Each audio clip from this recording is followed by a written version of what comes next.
आप सबने ये बात तो सुनी होगी कि कर्मों का फल और भाग्य का लिखा कभी नहीं मिटता।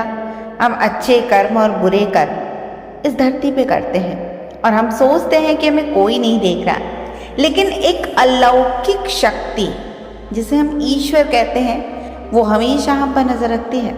जैसा बीज बोओगे वैसे ही फसल प्राप्त करोगे, ये कहावत तो आपने सुनी ही होगी। जैसे आप कर्म करोगे वैसा ही आपको फल भी प्राप्त होगा। लेकिन एक सवाल हमेशा मन में आता है, क्या आप इस बात पे यकीन कर पाते हैं कि जैसा आप कर्म करते हैं वैसा ही आपको फल भी मिलता है? चलिए एक कहानी से इसको समझते हैं। नमस्कार दोस्तों, ईश्वर सदैव आपका भला करे और आपकी झोलियां ईश्वर के आशीर्वाद से हमेशा भरी रहे। तो दोस्तों, आप सभी को पता है कि सफलता का सफर जो होता है वो बड़ा कठिन होता है, लेकिन उस सफर को पूरा करने के लिए आप हमारे साथ जरूर रहें, क्योंकि सफलता का एक एक कदम जीवन में बहुत महत्वपूर्ण होता है। और इन कहानियों के माध्यम से मैं आपके जीवन में बदलाव लाने का और जीवन में उन्नति लाने का और उन लोगों के जीवन में जो बहुत परेशान हैं उनके जीवन में बदलाव लाने का प्रयास करती हूँ। चाहे वो कर्मों के माध्यम से हो, चाहे भाग्य की कहानियों के माध्यम से हो, और चाहे जीवन में एक मोटिवेशन के माध्यम से।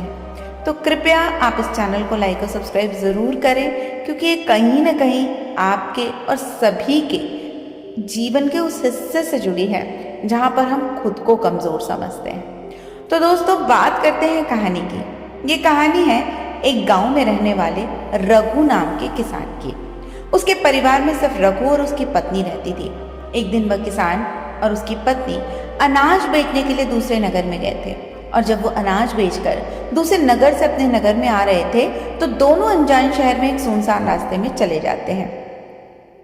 चलते चलते वो दूसरे राज्य की सीमा से निकले तो उन्हें रास्ते में कुछ डाकू मिल गए, और उन डाकुओं ने उन किसान और पत्नी के पास जो कुछ भी था वो सब कुछ लूट लिया। इस तरह किसान और उसकी पत्नी को डाकुओं ने भिखारी बना दिया, और इसके बाद डाकुओं का गिरोह वहां से चला गया। डाकू तो चले गए, लेकिन किसान और उसकी पत्नी को लूटने के बाद वो दोनों चिंता में पड़ गए। सोचने लगे कि आगे क्या किया जाए। एक तो अनजान शहर, और अनजान शहर में दोनों का बुरा हाल, क्योंकि अनजान शहर में पैसा ही सब कुछ होता है। किसान अपनी पत्नी को लेकर अनजान शहर की तरफ बढ़ने लगा। उसे यह चिंता खाई जा रही थी कि मैं क्या करूं, कैसे करूं। इसी चिंता में चला ही जा रहा था, लेकिन दिमाग से चिंता जा नहीं रही थी। नगर के बाहर एक महात्मा की कुटिया दिखाई दी, और किसान अपनी पत्नी को लेकर उस कुटिया की तरफ ही आशा के साथ चल दिया। जब वो कुटिया के पास पहुंचा तो उसे वहां पे एक महात्मा मिले, जो चबूतरे पे बैठे हुए अपने शिष्यों को प्रवचन दे रहे थे। महात्मा को देखकर किसान सोचने लगा, क्यों ना इन साधु महाराज को अपनी समस्या बताऊं, शायद यही मेरी समस्या का कुछ समाधान कर दे। ऐसा विचार करके वो किसान उस साधु महात्मा के पास गया और उन्हें प्रणाम किया। उसने उस साधु महात्मा को प्रणाम किया, फिर विनम्र ही स्वर से उसने अपनी समस्या उस महात्मा को बताई और कहने लगा, महाराज, यदि किसी तरह आप मेरी पत्नी को किसी सेठ के पास गिरवी रखवाकर मुझे कुछ पैसे दिलवा दें तो आपकी बड़ी कृपा होगी। जब साधु ने किसान की बात सुनी तो साधु महात्मा को उस किसान पर दया आ गई। साधु ने अपने एक परिचित सेठ के बारे में बताया और उस किसान को उसके पास भेज दिया। किसान अपनी पत्नी को लेकर उस सेठ के पास पहुंच गया और उस सेठ से हाथ जोड़ के कहने लगा कि सेठ जी, मुझे कुछ पैसों की आवश्यकता है। मेरे पास गिरवी रखने के लिए कुछ भी नहीं बचा, बस मेरी पत्नी है। आप मेरी पत्नी को गिरवी रखकर मुझे कुछ पैसे दे दें, और उन पैसे से मैं कोई व्यापार करके जल्दी ही आपकी रकम ब्याज सहित आपको वापस कर दूंगा और अपनी पत्नी आपसे छुड़ा लूंगा। तब तक मेरी पत्नी आपके दिए हुए पैसों में आपके पास गिरवी रखेगी। सेठ ने जब उस किसान की बात सुनी तो वो पैसे देने के लिए तैयार हो गया, और किसान को पैसे के बदले में अपनी पत्नी को उसके पास गिरवी रख लिया। किसान सेठ के पास अपनी पत्नी को गिरवी रखकर और उस सेठ से कर्ज लेकर व्यापार करने के लिए आगे बढ़ गया। अब उस किसान ने उन रुपयों से अनाज का व्यापार शुरू किया। वो अब किसान से व्यापारी बन गया। अब सस्ते दामों में किसानों से अनाज को खरीदता और दूसरे जरूरतमंद किसानों को महंगे दामों में बेच देता था। इस प्रकार रघु ने उन पैसों से बहुत ही कम समय में अच्छा खासा धन अर्जित कर लिया। जब रघु ने खूब पैसा कमा लिया तो 8 महीने बाद फिर से रघु उसी नगर में वापस लौट आया जिस नगर में वो अपनी पत्नी को उस सेठ के पास गिरवी रखकर गया था। रघु नगर में आकर सीधा उस सेठ के पास पहुंचा और सेठ के पास पहुंच के कहने लगा कि सेठ जी, मैं 8 महीने पहले आपके पास अपनी पत्नी को गिरवी रखकर गया था। आप अपना हिसाब करके मुझसे ले लीजिए और मेरी पत्नी को मुझे वापस लौटा दीजिए। यह सुनकर उस सेठ ने कहा, भाई क्या बताऊं, आज से 3 महीने पहले की बात है। तुम्हारी पत्नी अचानक बीमार पड़ गई और उस बीमारी के कारण तुम्हारी पत्नी की मृत्यु हो गई। मैंने तुम्हारी पत्नी का बड़ा इलाज भी कराया, अच्छे से अच्छे वैद्य को बताया, लेकिन फिर भी मैं तुम्हारी पत्नी को नहीं बचा सका। रघु ने जब उस सेठ के मुंह से ये बात सुनी तो वो बहुत ज़्यादा दुखी हुआ। फिर थोड़ा धीरज रखकर उस सेठ से बोला, सेठ जी, जो होना था वो तो हो चुका। शायद मेरे नसीब में ऐसा ही लिखा था। वो मेरे साथ रहती तब भी आयु पूरी होने पर उसे मरना ही पड़ता। होने को कौन टाल सकता है। फिर भी आप अपने पैसे मुझसे ले लीजिए ताकि मुझे इस बात का संतोष हो जाए कि मैंने अपना कर्ज चुका दिया और मैंने अपने जीवन में आपका कर्ज चुका के अपने जीवन की बहुत सारी समस्याओं से मुक्त हो जाऊंगा। अपनी पत्नी को खासकर गिरवी रखने के कलंक से मैं खुद को बचा पाऊंगा। अब रघु की बात सुनकर वो सेठ बोला, नहीं भाई, अब मैं तुमसे ये पैसा कैसे ले सकता हूँ। जब मैं तुम्हारी अमानत ही तुमको नहीं लौटा सकता तो अपना कर्जा वापस लेने का मुझे भी कोई हक नहीं है। रघु ने बार बार सेठ से अपना कर्जा वापस लेने का आग्रह किया, परंतु सेठ नहीं माना। अब उदास मन से रघु जब वहां से निकला तो रास्ते में फिर उसी स्थान पर पहुंच गया जहां पर वह उस साधु महात्मा से पहली बार मिला था। हमेशा की तरह साधु महात्मा अपने चबूतरे पर बैठे हुए अपने शिष्यों को प्रवचन सुना रहे थे, तो रघु भी मन की शांति के लिए वहीं पर जाके बैठ गया। महात्मा के प्रवचन सुनने लगा। साधु महात्मा ने जब रघु को देखा तो साधु महात्मा उसे पहचान गए और उसका हालचाल पूछने लगे। अब रघु ने पूरा घटनाक्रम उस साधु महात्मा को बता दिया। वो साधु एक सिद्ध महात्मा थे। रघु की बात सुनकर उस साधु ने कहा, भाई, उस सेठ ने तेरे साथ धोखा किया है। तेरी पत्नी निश्चित रूप से जीवित है। भाई, तेरी पत्नी को या तो सेठ ने अपने घर में छुपा लिया या फिर उस सेठ ने तेरी पत्नी को अपने किसी परिचित के यहाँ दूर किसी जगह पे भेज दिया है। अब तुम ऐसा करो कि यहाँ के राज्य के राजा के पास चले जाओ और राजा के दरबार में जाकर प्रार्थना करना कि राजा साहब, मेरी पत्नी को सेठ से दिलवा दो, क्योंकि इस नगर का जो राजा है वो बड़ा ही बुद्धिमान व्यक्ति है। वह निश्चित ही तेरी पत्नी को सेठ पर जोर डालकर तुझे दिलवा देगा और उसके दरबार में ही तुम्हारा फैसला होगा। जब रघु ने साधु महात्मा की बात सुना तो रघु साधु महात्मा की बात मानकर राजा के दरबार में जाने के लिए चल दिया। रघु जब उस राजा के दरबार में पहुंचा और राजा के दरबार में पहुंचकर वो राजा से गुहार करने लगा कि महाराज, मेरी पत्नी को सेठ ने गिरवी रखने के बदले छुपा दिया है। आप मुझे उस सेठ से मेरी पत्नी दिलवा दें। महाराज, मैंने सेठ के कुछ धन उधार लिया था, बदले में अपनी पत्नी को सेठ के पास गिरवी रखकर चला गया था, और जब मैं धन लेकर अपनी पत्नी को सेठ के पास देने गया तो वो कह रहा है कि उसका देहांत हो गया। वो झूठ बोल रहा है। अब रघु की प्रार्थना को सुनकर राजा ने सेठ को दरबार में बुलाया और उससे कहा, सेठ, क्या ये बात सच है कि किसान कुछ रुपयों के बदले में अपनी पत्नी को तुम्हारे पास गिरवी रख गया था? सेठ ने स्वीकार करते हुए कहा, हाँ राजन, किसान की बात बिल्कुल सच है। राजा ने फिर कहा, तुम इसकी पत्नी को क्यों नहीं लौटा रहे? राजा की बात सुनकर सेठ बोला, मैं इसे कैसे लौटा सकता हूँ? महाराज, मैंने इस किसान को बता तो दिया कि आज से 3 महीने पहले इसकी पत्नी की मृत्यु हो चुकी है। महाराज, अब मैं धर्मराज के पास जाकर तो इसकी पत्नी को वापस नहीं ला सकता। राजा ने पूछा कि कोई गवाह तुम्हारे पास है जो इस बात की पुष्टि कर दे कि इसकी पत्नी की मृत्यु हो चुकी है? तो सेठ बोला, जी महाराज, इस बात की पुष्टि वह अच्छी तरह से कर देगा। जिसने इस व्यापारी की पत्नी का इलाज किया था वो 4 व्यक्ति भी इस बात का गवाह दे देंगे। जो इसकी पत्नी को शमशान तक जला कर आए थे वो भी इस बात का गवाह दे देंगे। उस सेठ ने बात इतने आत्मविश्वास के साथ कही कि राजा को भी उस पर भरोसा हो गया। तब राजा ने रघु से कहा कि भाई, अगर तुम्हारी पत्नी जीवित होती तो हम तुम्हें अवश्य दिला देते, अब तो हमारी भी मजबूरी है। इस प्रकार राजा ने रघु को समझा बुझाकर वापस भेज दिया।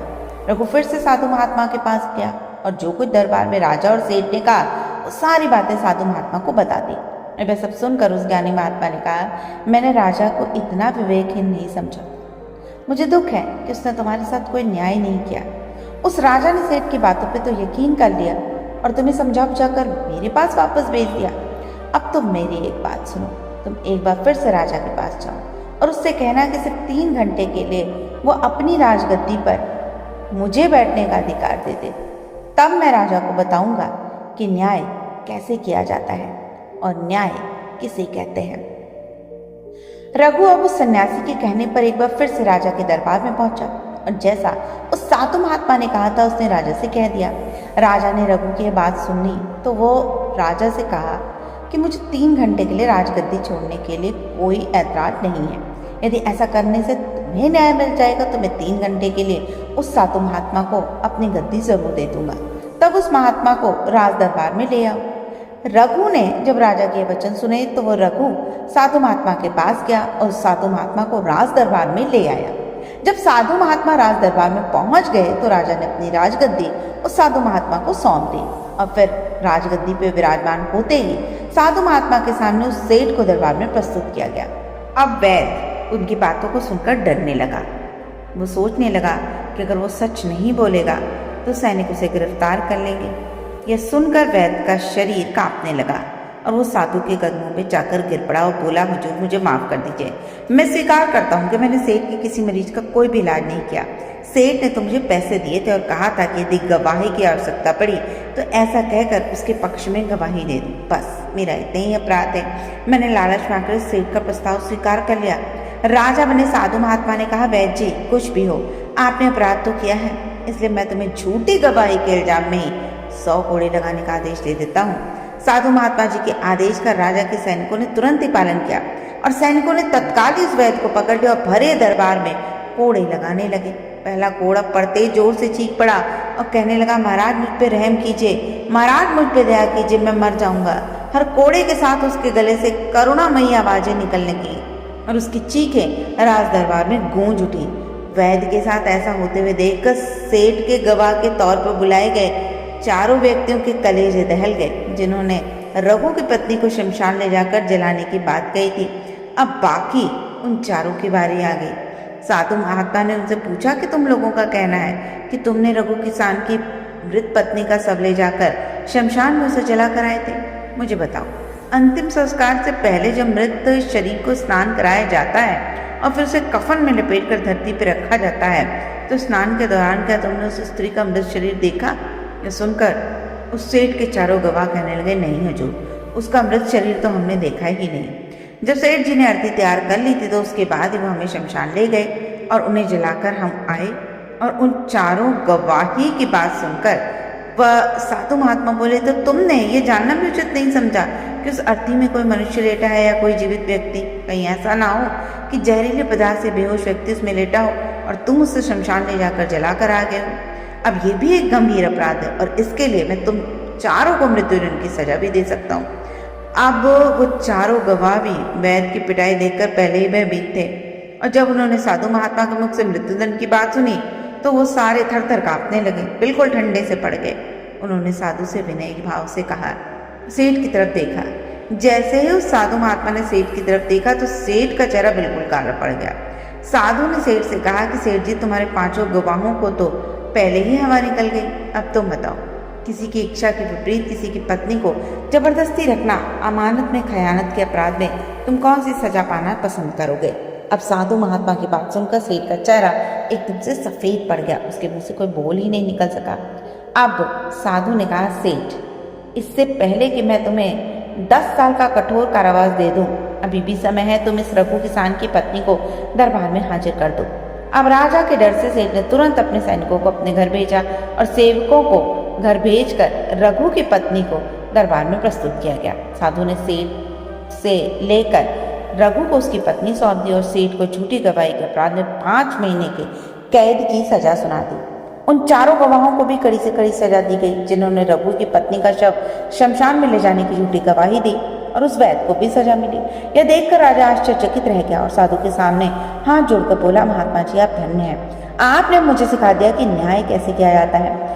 साधु महात्मा बोले कि राजन, मेरी 3 बातें याद रखना, कभी भी 3 स्थानों पर अपनी पत्नी को अकेला नहीं छोड़ना चाहिए। अब वो कौन से स्थान है जहाँ पे अपनी पत्नी को अकेला छोड़ना पाप है? ये बात सुनकर उस राजा ने और रघु ने दोनों ने उनसे प्रार्थना की कि आप हमें उसके बारे में बताएं। तो वो सन्यासी कहते हैं कि यदि कोई अपनी पत्नी को अकेला छोड़ता है तो उसे बहुत ही पश्चाताप करना पड़ता है और वो पहला स्थान है कि अगर आपकी पत्नी को कोई बीमारी घेर ले और वो बीमार पड़ जाए तो ऐसी स्थिति में कभी भी उसको बीमारी में अकेले छोड़कर नहीं जाना चाहिए, क्योंकि जब कोई मनुष्य किसी स्त्री से विवाह करता है तो विवाह के समय वचन देता है कि मैं तुम्हें सुख में दुख में और आजीवन तुम्हारे साथ रहूंगा। इसलिए बीमारी की हालत में उसके साथ सदैव बने रहिए, उसकी देखभाल करिए। जिस तरीके से पत्नी अपने पति की सेवा करती है, उसी तरह से पति का भी कर्तव्य होता है कि अपनी पत्नी की सेवा में हमेशा तत्पर रहे। ये आपका सबसे बड़ा कर्तव्य है। दूसरा स्थान है कि अगर आपकी पत्नी निर्दोष है, कोई उस पर झूठा लांछन लगाता है, तो ऐसी स्थिति में सदैव उसके साथ खड़े रहना चाहिए, क्योंकि एक लड़की अपने माता पिता का घर इसी आस में छोड़ के आती है कि पति मेरे भावनाओं को समझेगा और हर स्थिति में मेरा साथ देगा। इसलिए दुनिया वाले उस पर कोई भी झूठा इल्जाम लगा दे तो भी आपको अपनी अर्धांगिनी के साथ खड़े रहना चाहिए, और ऐसे समय में उसको कभी भी अकेला नहीं छोड़ना चाहिए। या कभी कोई ऐसी स्थिति आए तो उस समय तुम्हें अपनी पत्नी को बोलना चाहिए कि तुम बिल्कुल भी चिंता मत करो, मैं तुम्हारे साथ खड़ा हूँ। तीसरी जगह है जहाँ कभी भी भूल कर अपनी पत्नी को मत छोड़ो, और वो है पराये पुरुष के पास कभी मत छोड़ो। किसी स्थिति में भी अपनी पत्नी को किसी अन्य पुरुष के साथ अकेला नहीं छोड़ना चाहिए, क्योंकि आज के समय में किसी का कुछ नहीं पता कौन कब और किसके साथ दगा कर दे। अब साधु महात्मा की बात सुनकर रघु और राजा को भी ये बात समझ में आ गई, और उसके बाद उन दोनों ने इस चीज़ का निर्णय कर लिया कि जीवन में वो कभी ऐसी गलती दोबारा नहीं करेंगे। तो दोस्तों, इंसान को अपने कर्मों का फल ज़रूर भोगना पड़ता है, लेकिन अगर हम जीवन में अच्छे कर्म करें और इन परेशानियों के बावजूद भी अपनों का साथ ना छोड़ें, तो निश्चित रूप से कर्म हमारे भाग्य को बदलने में ज़रूर सहायता करता है। और याद रखिए, आपके घर की पत्नी आपके घर की लक्ष्मी होती है। जब आप अपनी लक्ष्मी का सम्मान करते हैं, आप अपनी लक्ष्मी की सेवा करते हैं और आप अपनी लक्ष्मी के लिए कुछ अच्छा करते हैं, तभी आपके जीवन में स्थायी लक्ष्मी का निवास होता है।